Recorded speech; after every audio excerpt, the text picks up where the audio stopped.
Rio de Janeiro, 10 da noite de sexta-feira, dia 20 de setembro. Mais uma operação da Polícia Militar no Complexo do Alemão.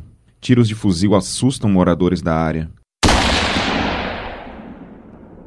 Um dos projéteis atravessa uma Kombi por trás. Mais uma vítima inocente é atingida na guerra urbana brasileira.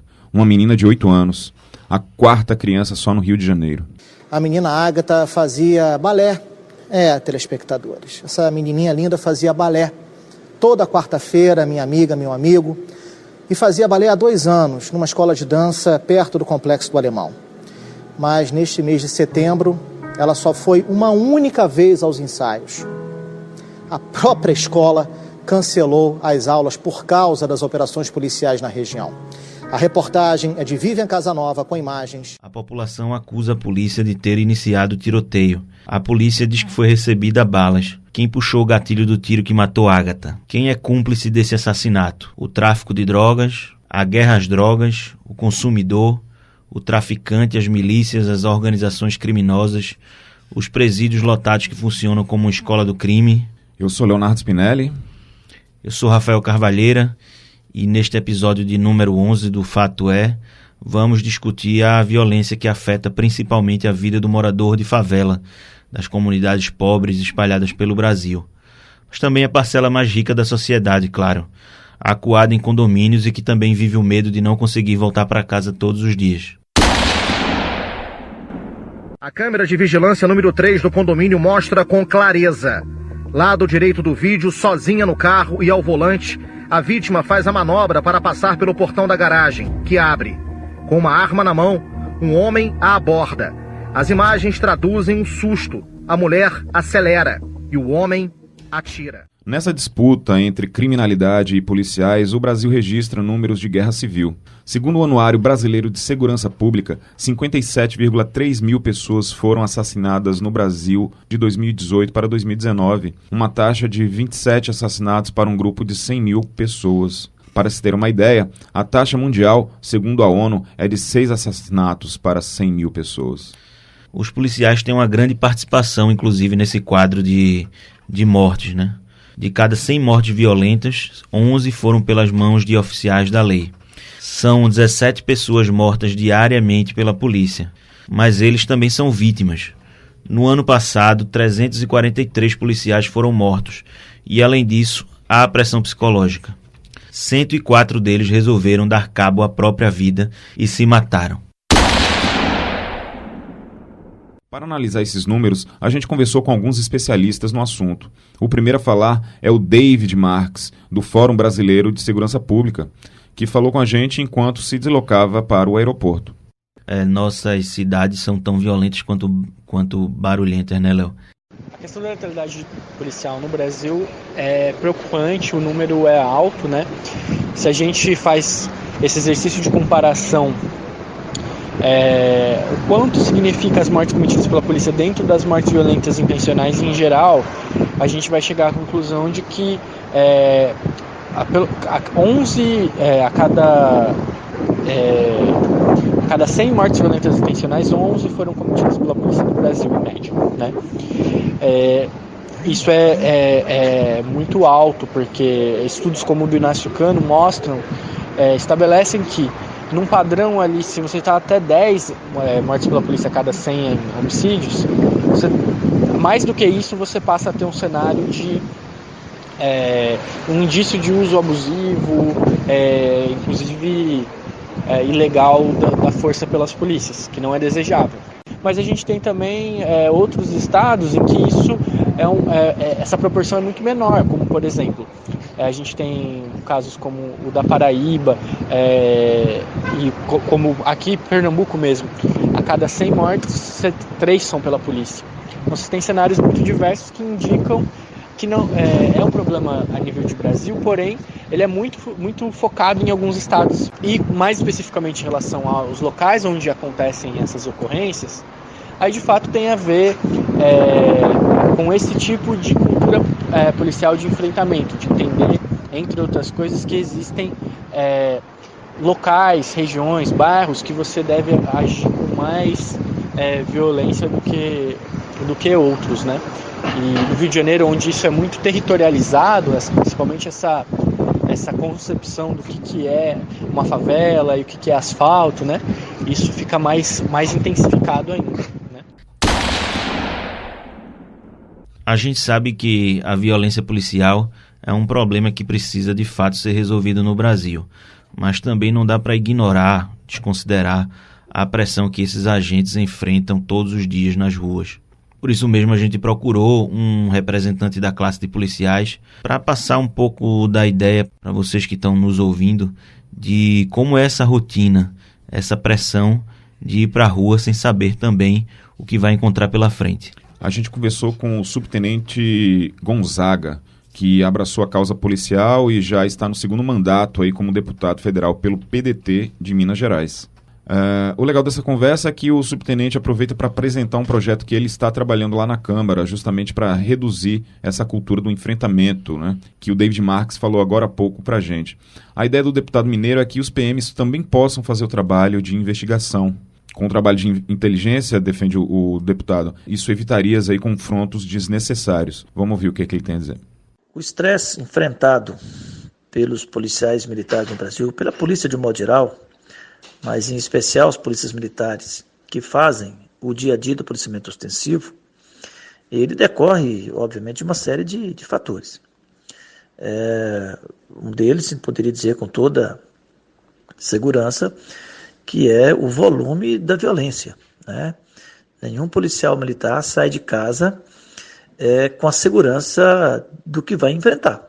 Então, no único turno, ele vai enfrentar a ameaça, vai enfrentar a troca de tiro, ele pode fazer um parto, ele pode controlar o trânsito, ele pode atender um acidente de trânsito, pode apagar um fogo na mata, enfim, as circunstâncias que é colocar diante dele durante um turno de serviço, por si só já é suficiente para que ele tenha um volume grande, né, de emoções no mesmo dia e a ameaça de morte, que é uma realidade por conta do nível de violência. Afinal de contas, 60 mil homicídios no Brasil por ano não é pouca coisa, sem contar os assaltos, sem contar os roubos e tudo. E tudo isso, para o policial militar, ele não tem a chance de aguardar uma operação, né? Ele é chamado pelo 190, ele é chamado pelo cidadão na rua, que bate no seu ombro, que bate na viatura, que para a viatura. As denúncias anônimas, todas são de responsabilidade da polícia ostensiva, que no Brasil é exercida pela polícia militar e a polícia rodoviária nas BRs. Portanto, você tem um estresse gerado pela violência. E você tem um outro estresse que é gerado pelo regulamento disciplinar, que é muito, muito rígido. O estresse gerado pela gestão de pessoal, né? Todos os policiais têm família e, por razões diversas, ele tem que, muitas vezes, residir longe da família, ele é movimentado, cria problema para os filhos que estão na escola, cria problema para o familiar que trabalha e tem que abandonar o emprego, compromete a renda familiar, não raras vezes é transferido para distâncias com mais de 100 km, 200 km ou até mais da sua residência, deixa para trás, como eu disse, filho na escola, deixa para trás pai, mãe, doente, então tudo isso vai acumulando. E o policial militar, ele não tem chance de mudar de profissão. Portanto, são muitas circunstâncias que geram esse estresse para o policial, que vem aumentando o nível de adoecimento e com um índice de suicídio muito alto. Hoje nós estamos vivendo um fenômeno do suicídio dos policiais. É um fenômeno, sempre existiu o suicídio, mas entre os policiais está num índice muito alto. Pra você ter uma ideia, em Minas Gerais nós estamos com quase 30 homicídios somente em 2019. Essa questão, né, que envolvendo a morte aí da menina Ágata lá no Rio de Janeiro termina levantando na sociedade, né, aquele sentimento, né, de revolta, né, porque enfim, afinal de contas foi uma inocente que morreu aí de graça. E aí, quando acontece isso, vem aqueles debates, por exemplo, com relação ao projeto lá do ministro Moro, que vem com essa questão do excludente de licitude. Qual é a sua avaliação, inclusive, dessa discussão nesse, vamos dizer assim, no calor aí dos acontecimentos? todo assassinato deve ser condenado por todos nós. Portanto, o assassinato, a morte da Ágata precisa de ter da parte de todos nós uma grande indignação. Agora, esse episódio ele não traduz o comportamento da Polícia Militar no Brasil afora. Portanto, nenhuma medida deve ser adotada, nem de condenar os policiais e nem de inocentar os policiais a partir de um episódio. Portanto, esse episódio tem que ser lamentado, mas ele não é uma referência de comportamento da Polícia Militar no Brasil como um todo. E enquanto não tem investigação, não tem apuração, não tem elucidação do crime, nós não podemos nem condenar e nem absolver esses policiais. Agora, é claro que isso vai gerar um debate, já está gerando um debate em relação ao pacote anticrime no que diz respeito à proposta da excludente licitude. Eu estou cada vez mais convencido de que, enquanto nós não dermos para as polícias ostensivas, ou seja, para as polícias militares, para a Polícia Rodoviária Federal, a competência da investigação, nós vamos assistir esse confronto. É só a gente avaliar, olhar como trabalha a Polícia Federal, trabalha a Polícia Civil. Você não vê noticiário de confronto. As operações da Polícia Federal são todas planejadas, feito com antecedência, todo planejamento, todo levantamento. Então, escala os policiais com supremacia de força, de armamento, com hora marcada, hora prevista, e se não for possível, aborta. Ninguém fica nem sabendo quantas operações foram abortadas. Enquanto isso, a Polícia Militar, por ser uma polícia ostensiva, aquela que o cidadão chama todo dia, né? Você tem na Polícia Federal, você pode dizer que é uma polícia extremamente importante, mas é uma polícia do Estado. É o Estado que aciona a Polícia Federal. Enquanto a Polícia Militar, quem aciona é o cidadão. Então a Polícia Militar é a polícia do cidadão. É ele que bate na porta, ele que liga para o 190, ele que para a viatura na rua, ele que bate na porta do vizinho policial para poder... ele que recebe a população diretamente. Portanto, a Polícia Militar não tem a escolha de deixar para amanhã uma operação. Ela tem que ir no momento que é chamado. Isso, obviamente, impõe um confronto quase que diário dos policiais com os bandidos. Então, eu tenho defendido que, para além de discutirmos a excludente licitude, discutir as condições de trabalho dos policiais, é preciso garantir o direito de investigação da Polícia Militar. O dia que nós tivermos o direito de investigação da Polícia Militar, será reduzido em muito os confrontos, porque a Polícia Militar vai investigar, vai identificar onde está cada bandido e vai fazer operação para prender esses bandidos com supremacia de força.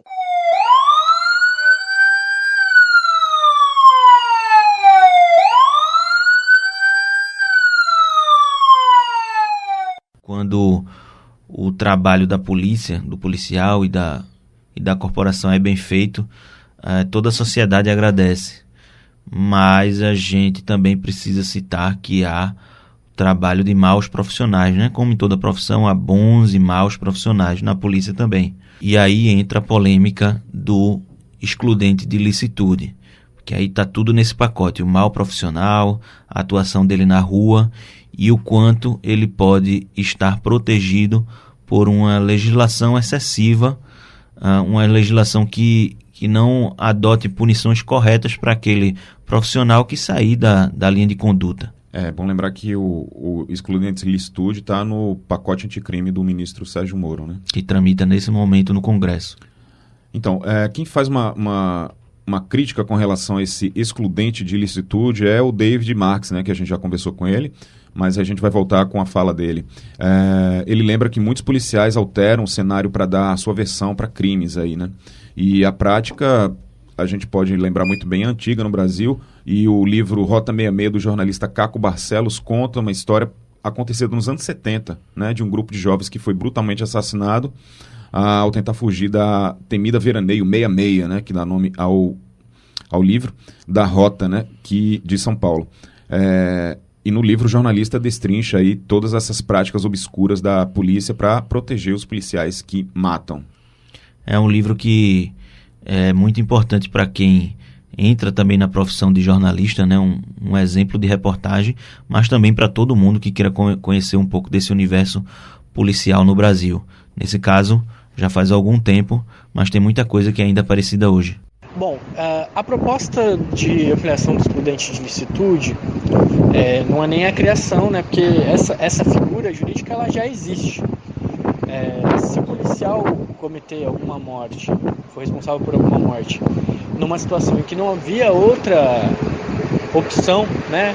Não havia outra alternativa, se ele fez isso protegendo a sua vida ou a vida de terceiros, já há essa previsão, né? Existe esse excludente, a questão da legítima defesa, do uso legítimo da força pelo policial, que é uma prerrogativa do trabalho policial. O que é preocupante no projeto? Você assumir essa legitimidade a priori, né? É uma premissa de sociedades democráticas o controle da atividade policial. E isso deve ser feito com base em investigações, em procedimentos apuratórios isentos, né? Entender exatamente o que aconteceu ali naquele caso para poder emitir um parecer, se aquilo foi legítimo, se aquilo foi uso abusivo, se foi uso ilegal da força. Em cada um desses casos, o resultado vai ser diferente, não é? Então isso é muito preocupante no projeto, na medida em que historicamente no Brasil a gente tem um processo, diversos trabalhos mostraram isso, sobretudo nos anos 2000, de que a narrativa de casos envolvendo morte decorrente de intervenção policial, eles foram mais ou menos padronizados para dizer que existia um suspeito, que houve algum tipo de confronto, e quando a investigação mais específica vai mostrar que, na verdade, alguns desses casos, e aí que está o problema, a gente não sabe em que medida, como está isso hoje, quais casos o uso foi realmente legítimo, quais casos houve uso abusivo, quais casos houve execução, uso ilegal. Qual é o perfil da pessoa que morre aí nessa, vamos dizer, na violência urbana, né, brasileira? Seria o jovem negro mesmo? E se for, o que explica isso de ser justamente essa faixa da sociedade a mais exposta aí à violência? Todos os dados disponíveis eles têm mostrado consistentemente que existe uma sobre-representação, uma concentração muito forte da violência, sobretudo da violência letal, especificamente na juventude e mais especificamente nos homens, jovens e negros, né? Esses são as maiores vítimas da violência letal no país, né? Isso é verdade tanto para os homicídios em geral, como mais especificamente para as mortes cometidas pela polícia também, né? Embora as mortes cometidas pela polícia tenham um perfil consideravelmente um pouco mais jovem do que o dos homicídios em geral, né? E esse, coincidentemente, mais especificamente, né? Não é exatamente uma coincidência, mas é também o perfil da população prisional no país. Bom, aqui vamos abrir a conversa, Léo, para um outro problema bastante grave na sociedade brasileira. Estamos falando dos presídios, né? Os superlotados presídios brasileiros, o sistema prisional, que muita gente atesta como falido. Então, o ex-ministro extraordinário da Segurança Pública, pernambucano Raul Jugman, ele cita o problema do superencarceramento no Brasil. E ele diz que são situações que podem transformar esses locais num home office do crime organizado. Ele falou com a gente durante a semana em virtude do próprio caso Ágata. E aí a gente usa uma fala dele em que ele cita essa parte sobre o funcionamento das facções criminosas nos presídios para enriquecer nosso programa aqui. Eu diria que é preciso implantar o SUSP, que foi aquilo que nós criamos quando fomos ministro da Segurança Pública, porque o SUSP ele reúne União de Estados e Municípios, polícias, Forças Armadas, Ministério Público, Judiciário, academia, sociedade, ONGs, em torno de uma política que nós também deixamos decenal. Então essa é a macropolítica que precisa se tornar realidade. Hoje no Brasil só se olha a questão da representação, da repressão. Nós estamos barbarizados, com medo, encurralados, e então toda discussão, toda disputa política se dá em torno de mais e mais e mais repressão. Isso não dá certo. Primeiro porque o processo, ou melhor, uma estratégia, uma política de segurança de ciclo completo, digamos assim, ela tem que começar na prevenção social. Prevenção social, sobretudo, voltada para jovens de 15 a 24 anos que estão fora da escola, que não têm trabalho, que têm famílias desestruturadas e que matam e morrem duas vezes e meia mais do que a média nacional. Por aí nós temos que começar um trabalho de prevenção social, chegando a esses jovens, não é? Dando a mão a eles e impedindo que eles, em situação vulnerável, terminem migrando para o crime. Mas é preciso olhar isso com muita clareza. E, além disso, nós precisamos de uma ampla reformulação e reestruturação do sistema penal. Hoje nós temos a terceira maior população carcerária do mundo. E o sistema prisional brasileiro, de mais de 1.400 unidades prisionais, é dominado por 70 facções. É preciso repetir isso. A facção domina o presídio, que é um equipamento estatal, público, e de lá de dentro ela comanda o crime nas ruas. Enquanto não se fizer noção, tiver clareza de que a violência que nós sofremos, de que o tráfico, que está aí correndo solto, ele é coordenado, ele é dirigido de dentro do sistema prisional, nós vamos continuar com um sistema prisional que tem um déficit de 400 mil vagas, nós vamos continuar tendo um sistema que não ressocializa. Esse sistema, 55% dos apenados hoje são jovens, portanto, aqueles que não tiveram um programa de prevenção social, uma boa parte deles terminaram dentro do sistema prisional. Lá dentro, eles têm que jurar fidelidade às facções, voltam para as ruas para obedecer às ordens deles. E esse sistema também não ressocializa. 88% dos presos não têm nenhuma atividade educativa. E eles, evidentemente, têm baixa escolaridade, e se é para ressocializar, eles precisam ter condições de se inserir no mercado de trabalho. Eles também não têm nenhuma atividade laboral, 85% não têm atividade laboral. Então, evidentemente que o sistema prisional é o home office do crime organizado no Brasil. E a grande vantagem das facções que estão lá dentro, quer dizer, o plus que dá a ela a força que elas têm hoje é esse sistema prisional totalmente disfuncional. Então, é preciso que uma política de segurança, ela abranja não só a repressão, que é importante, que precisa ter, e é importante que também se diga que a repressão precisa ser baseada em capacitação de pessoal, em repressão qualificada, né, e não apenas ostensiva, em inteligência policial, em uso de tecnologia, né, como inteligência artificial, como Big Data e outras informações que estão aí à disposição, mas uma política de fato de segurança que nós precisamos ter, ela tem que começar na prevenção social, tem que passar pela repressão qualificada e que tem que chegar às prisões para que elas deixem de estar sob o controle do crime organizado, que são aqueles motores, digamos assim, que conduzem a violência nas ruas.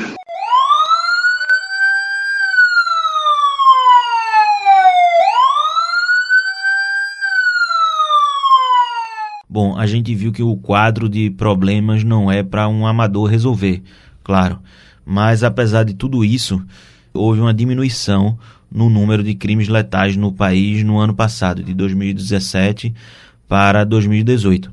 Bom, o Felipe Vieira é o nosso colega jornalista aqui do JC, ele é especializado na cobertura de temas ligados à segurança pública. Ele juntou alguns pontinhos aí da vasta cobertura jornalística dele e chegou a uma conclusão. A gente tem que voltar um pouco até 2017. 2017 foi o ano recorde de homicídios no Brasil. Em Pernambuco a gente teve uma marca até hoje não superada de 5.427 homicídios. Então chegou-se ali no fundo do poço. E é sempre bom lembrar que o ano seguinte, 2018, foi um ano eleitoral e um ano em que a segurança pública ia desempenhar um papel crucial, como desempenhou nas eleições estaduais e principalmente para a presidência da República. Foi um dos grandes esteios da eleição do atual presidente. Então, os estados, eles fizeram investimentos maciços. No caso de Pernambuco, foi um investimento grande em contratações, em equipamentos, em infraestrutura. Isso já no início do ano de 2017, e conseguiu-se uma redução em 2017 que ela se acentuou em 2018.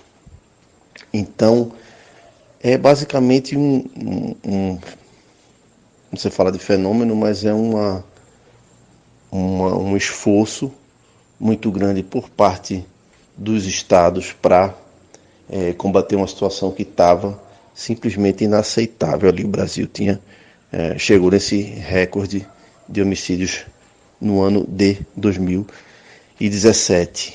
E aí, a gente está falando de 2018, mas 2019, onde dados aí dos primeiros 7 meses já mostram uma redução com relação a 2018, o governo federal, de forma legítima, tenta capitalizar alguma coisa, mas eu acredito que isso ainda é reflexo desse esforço que os estados fizeram nesse fatídico ano de 2017 e que teve grande repercussão em 2018.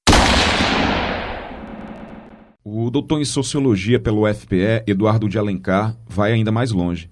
Ele tem experiência em política de segurança nas esferas estaduais, municipais e também em trabalhos internacionais sobre o tema.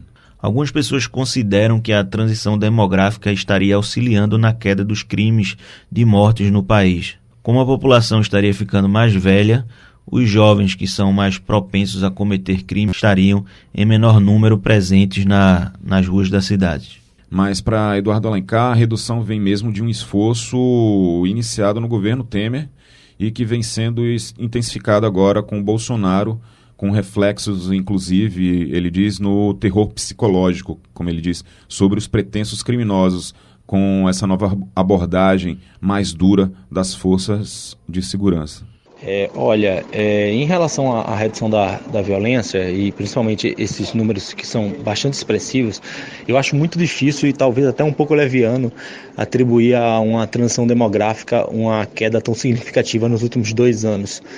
Até porque o que a gente tem visto é de fato um esforço conjunto, liderado pelo Ministério da Justiça, com um trabalho que já foi iniciado no ano passado, mas com certeza foi intensificado esse ano, de integração de polícia, de padronização de procedimentos, de ações conjuntas. Então, para se ter uma ideia só de alguns números de operações policiais esse ano, a gente teve a operação PC-27, que mobilizou em conjunto com o Conselho Nacional de Chefes de Polícia e o Ministério da Justiça, a parceria com o Ministério da Justiça, mais de 5.000 policiais para a execução de 3,2 mil mandatos de prisão voltados principalmente para criminosos acusados de crimes graves, e aí homicídio, feminicídio, estupro e outros crimes que com certeza se referiam a pessoas que continuariam a cometê-los se ficassem soltas. E outra fase em maio deste ano da Operação Cronos, em que foram apreendidos mais de 500 suspeitos também de crimes graves. Fora isso, a gente tem, salvo engano, mais de 5 fases da Operação Luz na Infância, que tem visado a apreensão de pessoas envolvidas com prostituição infantil, pedofilia, exploração sexual de menores e esse tipo de crime, que também é um crime muito grave que afeta a sociedade brasileira. A gente teve aí só este ano, até agora, este ano, estamos em setembro, né? A Polícia Federal já apreendeu 60,7 toneladas de cocaína no Brasil. Se você comparar esse número com o ano passado inteiro foram 38 toneladas. Isso aí indica, isso é só o número da Polícia Federal, isso aí indica uma priorização do combate ao tráfico de drogas também no atacado, o que implica diretamente intervenção sobre grandes organizações criminosas.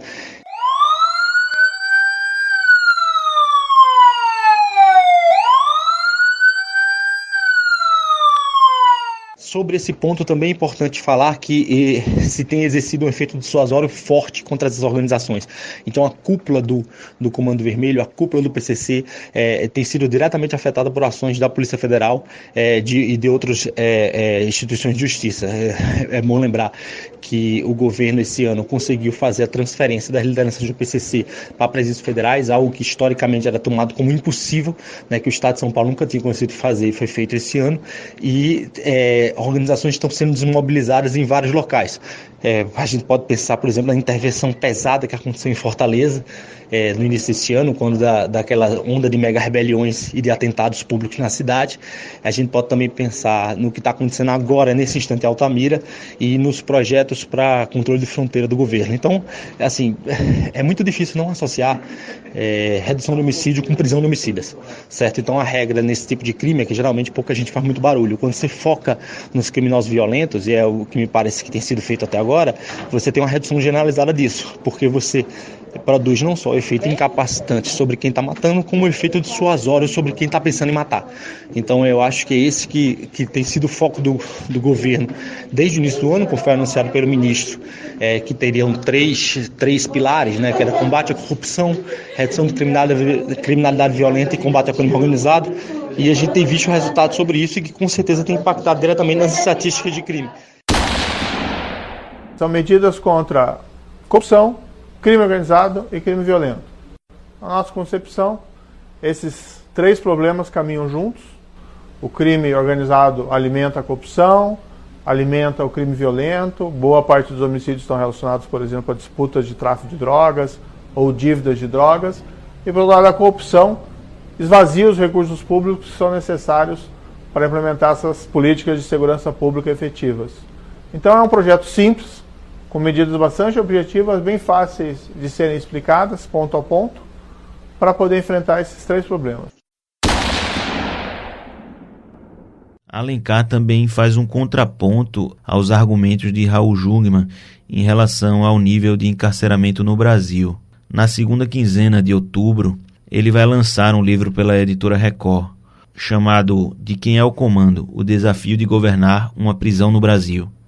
Como você já disse, Rafa, para Alencar, né, não há essa questão do superencarceramento no Brasil, mas ele reconhece que há uma falta aí de atenção às penas alternativas e a políticas sociais que poderiam evitar o cometimento de crimes pela parcela da população que está mais exposta a essa degradação social, vamos dizer assim. É bom salientar que ele também deu uma entrevista para a gente quando estava na rua, num espaço entre as suas atividades aí, do almoço, né? Então a gente pede um pouquinho de atenção para vocês escutarem bem. Em relação, digamos assim, os índices de encarceramento no Brasil, a gente tem que ter em vista que é o seguinte: o Brasil não prende tanto quanto deveria, certo? E a prova que ele não prende tanto quanto deveria é que a gente tem em torno de 60 mil mortes por ano e um índice de resolução de homicídios que está numa média geral, numa média nacional de 8%. Ou seja, a gente tem 92% de homicídios simplesmente não são resolvidos. Fora esses 60 mil homicídios por ano, a gente tem um número muito parecido e até um pouco maior de estupros, todos os anos que ocorrem. Enfim, são milhares, são quase, que a gente pode até falar mesmo, em milhões de roubos, furtos, crimes contra a propriedade, sequestro, outros tipos de crime que podem ser agrupados numa categoria mais ampla, mas a gente pensar que, em termos de crime grave, sim, a gente tem muito crime grave acontecendo e pouca gente sendo presa para tanto crime. Então, sim, o sistema brasileiro está muito longe de ser civilizado, mas ele não vai se civilizar enquanto não aumentar consideravelmente o número de prisões, principalmente focada nesses criminosos graves, contumazes, né, que respondem pela maior parte dos crimes em todo o território nacional. A gente também pode pensar que se a prisão ela tem um efeito ruim sobre o sujeito que cometeu um crime de menor potencial ofensivo, quer dizer, você colocar dentro da cadeia o cara que cometeu um furto junto com o sujeito que é um homicida, que é um traficante contumaz, que é um líder de facção criminosa, dentro da mesma cadeia, dificilmente vai ter um efeito positivo sobre esse sujeito. Se esse sujeito tiver um pouco de razoabilidade, ele não vai querer voltar a cometer o crime, mas pode ser que ele seja inserido em redes e tenha um aprendizado criminoso ainda pior. É óbvio que a gente pode discutir políticas de pena alternativa, de redução de pena para esse tipo de criminoso, mas quando a gente fala em termos de crimes graves, como homicídio, estupro, latrocínio, roubo, sequestro, a gente está falando de crimes que são tratados com prisão em qualquer lugar do mundo. Roubo à mão armada, assalto à mão armada, etc. A gente está falando sobre crimes graves que ameaçam as pessoas e que são tratados com dureza em qualquer lugar do mundo. Talvez uma das poucas democracias que não tratem assim seja a brasileira. Então é muito difícil de pensar numa redução do sistema penal brasileiro sem pensar antes em atender esse tipo de demanda reprimida, que é sim prender quem está provocando dano, quem está provocando dolo à sociedade e às outras pessoas e às pessoas de bem. Eu acho que o caso brasileiro é muito significativo nesse sentido, então a gente precisa aprender mais e melhor para que a gente possa avançar como sociedade, para que a gente possa avançar como civilização. O que não significa que a gente não possa discutir nosso sistema penal, que a gente não possa discutir nossas prisões, torná-las mais controladas, mais disciplinadas, tornar elas realmente locais que sejam mais afeitos para a ressocialização das pessoas, porque pelo menos esse efeito a gente não consegue produzir. Se por um lado a gente pode produzir um efeito incapacitante nos criminosos enquanto eles estão presos e são impedidos de executar outro tipo de crime, dependendo da prisão, se ela for minimamente controlada, e também se a gente pode produzir efeito dissuasório, prendendo as pessoas rapidamente, resolvendo crimes logo depois que eles são realizados, a gente está pecando muito ainda no efeito ressocializador que a prisão ainda pode exercer sobre o criminoso.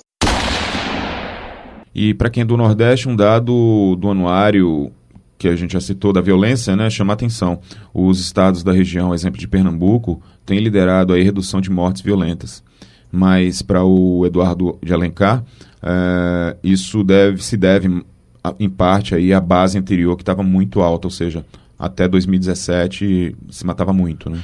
A gente pode fazer até uma relação, no caso de Pernambuco, de onde a gente fala, de onde a gente grava aqui o podcast. De fato, 2017 foi um ano trágico para o estado, onde a gente bateu alguns recordes bateu recorde mesmo no número de mortes aí, desde o início da contabilidade aqui dos assassinatos. E aí uma base muito alta. De fato, 2018 houve muita atenção para esse tema, uma recuperação de um programa chamado Pacto pela Vida, né, que é o Programa de Segurança Pública de Pernambuco, e também é bom lembrar que era ano eleitoral, mas de fato, independentemente dos motivos, caiu o número de assassinatos também de forma recorde, né? No caso do Nordeste, a gente teria que realmente comparar os números para saber se a execução desses mandatos de busca e apreensão de criminosos contumazes, né, que são aquelas pessoas que cometem a maior parte dos crimes, estão particularmente concentrados nessa região ou não. A gente teve, no caso de Fortaleza, uma intervenção muito bem realizada lá em parceria do governo estadual e do governo federal para a desmobilização das facções locais, o que enfraqueceu muito o poder criminoso local e também impôs um efeito dissuasório sobre o comportamento de delinquentes futuros, pelo menos aqui no primeiro momento. Você tem uma retomada aí do investimento correto do Pacto pela Vida e da gestão correta do Pacto pela Vida em Pernambuco. Então, e também tem o fato de que a gente está falando de uma região do país em que os índices de violência cresceram muito, muito rápido, então, e puxando os índices nacionais para cima. Então é natural que uma descida brusca desses índices puxem os do Brasil para baixo. E com certeza também tem o enfraquecimento dessas facções criminosas que estão sendo afetadas pelo trabalho que vem sendo realizado. A gente também não pode descartar, tanto no Nordeste quanto em outros estados, uma espécie de efeito dissuasório provocado por um terror psicológico em relação à ideia de que o governo está agindo com mais incidência no combate ao crime organizado e no combate ao crime comum também, né, o crime grave. É só a gente lembrar aqui daquela declaração que foi gravada de um integrante do PCC, um sujeito que era importante dentro da facção, falando sobre como é que estava difícil a vida deles após a assunção da presidência do Bolsonaro e o trabalho iniciado pelo ministro Sérgio Moro. Então isso não pode ser descartado também. Agora que eles começaram o mandato, já mexendo diretamente com a cúpula, irmão, que quem está na linha de frente. Então, se os caras já começaram mexendo em quem está na linha de frente, os caras já entrou falando o quê? Com nós já não tem diálogo não, mano. Se você estava tendo diálogo com outros que estavam na frente, com nós já não vai ter diálogo não. E que esse Moro aí, mano, esse cara aí é um... esse áudio que veio logo após a entrevista de Eduardo Alencar, para a gente dar o crédito certinho aqui, Léo, foi divulgado originalmente pela Rede Record. Como a gente pode ver, Rafa, até mesmo para Alencar, que tem uma visão mais dura aí do combate à criminalidade, ele reconhece que o trabalho social é importante para se evitar que novas pessoas entrem no crime, né, de uma forma geral. Nesse sentido, Léo, a gente tem uma experiência importante aqui no Recife, uma experiência inspirada na cidade de Medellín, na Colômbia, que é a cidade do temido Pablo Escobar, o narcotraficante, um dos maiores da história, que já não está mais entre nós, mas chegou a eleger e tirar quem queria lá na Colômbia.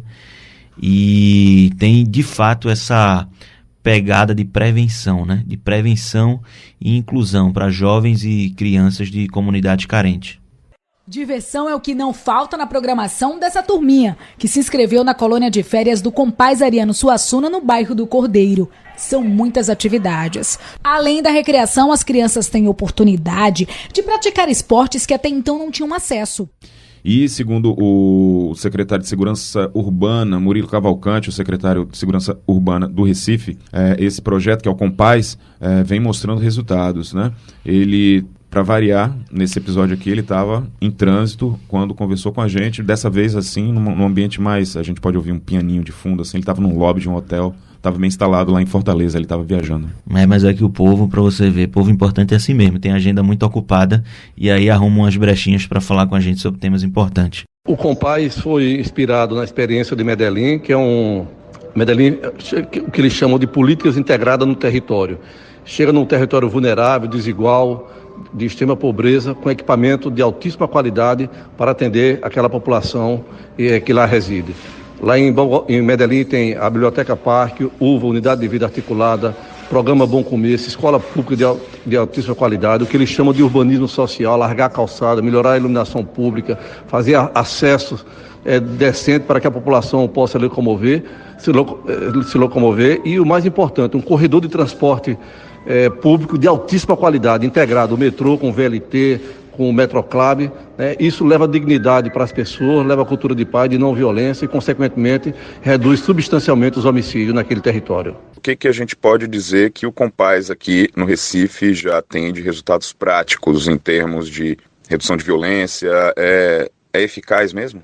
O Compaz, eu diria que é a mão social do Estado, é a presença de um equipamento público de altíssima qualidade, com serviços de cidadania, de promoção da cultura de paz e não violência, de profissionalização para o mercado de trabalho, na vida de quem mais precisa.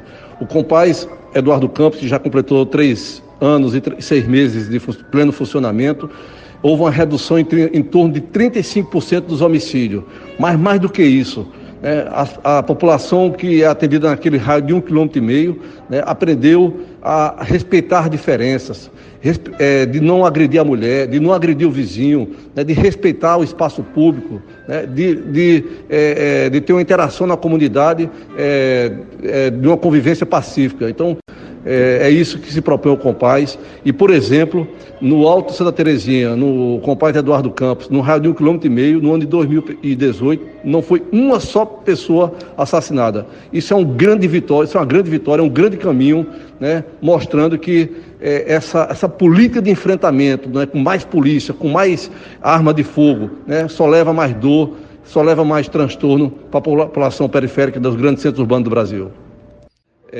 Os alunos da rede pública que utilizam o Compaz já estão tendo um desempenho muito bom de matemática e de português. Isso também é fantástico, porque no contraturno da escola eles têm aula de reforço escolar, eles têm atividades na UTEC, Unidade de Tecnologia da Educação, que estimula brincar aprendendo matemática, aprendendo português. Então, o IDEB já melhorou, a delegacia lá do Alto Santa Terezinha, do Alto do Pascoal, que fica a 500 metros do Compaz, já tem uma redução de todo tipo de violência que era verificada naquele bairro. Enfim, a gente tem uma verdadeira fábrica de cidadania. Quais são os serviços, que a população tem nos Compaz, e onde é que eles estão? Temos 2 Compaz em pleno funcionamento. Um Compaz fica no Alto Santa Terezinha, chamado Compaz Governador Eduardo Campos, atende ali em torno de 9, 10, 11 bairros no seu entorno de 1,5 km. Esse Compaz tem 3 anos e 6 meses de pleno funcionamento, custou 18 milhões de reais de investimento e atende em média de 20 a 25 mil pessoas por mês. Tem mais de 16 mil pessoas regularmente cadastradas, fazendo alguma atividade lá no Compaz, seja ela de mediação de conflito, apoio psicológico, profissionalização para o mercado de trabalho, biblioteca parque, área de dojo para artes marciais, com 6 atividades, auditório, muita área de lazer, né, campo de futebol, quadra poliesportiva, piscina para natação e hidroginástica, enfim, é um conjunto de serviços públicos de altíssima qualidade, né, para atender aquelas pessoas mais vulneráveis que vivem em torno dele. O outro Compaz é o Compaz Escritor Ariano Suassuna, fica ali no Cordeiro, tem 19 mil pessoas cadastradas fazendo algum tipo de atividade regularmente. Esse Compaz também tem todas as atividades citadas, né, mediação de conflito, apoio psicológico, biblioteca parque, enfim, né, tudo aquilo que sempre foi negado à população da periferia. Já os 2 em pleno funcionamento, daqui a 2 meses entregamos o terceiro Compaz, governador Miguel Arraes no Cordeiro.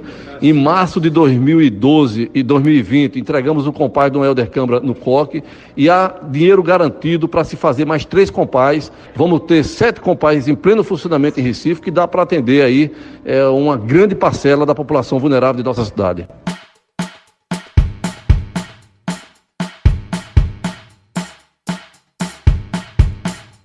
O que não falta é promessa, né? Mas o projeto parece ser realmente bom. Pelo menos a pegada da segurança, sem ser pela repressão, é uma evolução no relacionamento do Estado com as pessoas, né? Tomara que venham mais aí ações nesse tipo. Claro que uma cidade que é amistosa com seus habitantes vai ter cidadãos mais felizes. Uma cidade, Léo, com oportunidade para todo mundo, né? Mais difícil que a gente tenha crianças e jovens, independentemente das condições financeiras, se elas têm oportunidade, eu imagino, e há estudos sobre isso, de que elas prefiram o caminho do bem, como diria a música de Tim Maia. E assim a gente ganha essa guerra para a criminalidade via prevenção e evitando mortes de inocentes a granel nas nossas ruas. É isso, Rafa. Tem que... a gente tá tentando também colaborar, né, com a discussão, enfim, trazendo novas ideias, trazendo as ideias das pessoas, trazendo essas propostas, né? Então a conclusão, Léo, não sei se você concorda comigo, imagino que sim, é repressão na medida certa e muita prevenção. Acho que é uma equação para a segurança pública alcançar, né? Então, se a gente tem repressão só naquilo que deve ser reprimido e prevenção, que significa oportunidade e inclusão, a gente poderá ter uma sociedade melhor. Esse foi o episódio 11 do podcast O Fato É, agradecendo mais uma vez quem ficou com a gente, né, nesses minutos para tratar de um tema tão sensível. Obrigado, Léo, pela presença. Obrigado, Rafa. E onde é que o pessoal pode encontrar a gente? Então, lembrando, siga a gente nas principais lojas de podcast do Brasil Varonil. Então, Spotify, Apple Podcast, Google, Addict, no site radiojornal.com.br. Joga qualquer plataforma de busca, O Fato É, também no YouTube, a gente sobe o programa por lá, geralmente na sexta-feira no YouTube e nas quintas-feiras nas lojas de podcast. Também mande e-mail pra gente se quiser trocar uma ideia, sugerir, criticar. O fato é @jc.com.br, sem acento agudo, e também nos procure na busca do Twitter, nosso arroba. Você acha fácil também colocando o Fato É na busca. Obrigado mais uma vez pela presença. Até a semana que vem. Tchau. Amor de um doce paraíso. Reino prepotencial racional, aonde brilha sempre o bem e não o mal. Leia logo, saiba logo, está na hora, é agora. Acredite, não duvide, o que já aconteceu, já aconteceu, está acontecendo. Fase racional.